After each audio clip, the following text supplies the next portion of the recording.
A couple of guys that were talked about in terms of the running back position, Marcus Major and Eric Gray. We talked a little bit last week about Seth McGowan, and Spencer Rattler was very complimentary of him on the talking about Seth McGowan just in terms of his prowess in the weight room. But I think one of the guys who might be separating himself a little bit right now is Eric Gray, the transfer from Tennessee, just in terms of what he's able to do all around, just from all aspects of the running back position, being able to pick up the blitzes from a blocking perspective, a wide receiver out of the backfield at that running back position, and just the time that he has, the experience that he has as well. Marcus Major is a guy that Lincoln Riley also was very, very complimentary of. So I would say right now, from a pecking order perspective, those two guys might be your leaders right now. Kind of looking at how things are going. Kennedy Brooks was talked to a little bit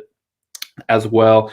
Really just marking it in terms of, really his decision last year was really kind of poignant, talking about, him and his family didn't know a whole lot about COVID, and quite frankly, they were scared of the uncertainty, and that was a big reason and why he decided to opt out. So, given the fact that he's been out for a year, I think it's taking him a little bit longer to kind of get into game shape and really kind of getting back into the flow of things. So he may lag behind a little bit here in the spring, but certainly expect him to get back in there. I think the one good thing about the running back room for Oklahoma here, Mark, is that they do have four guys that they feel pretty comfortable with that could play a significant amount of minutes and a lot of carries and play a lot for them. Riley typically will settle in a couple, maybe three guys that play.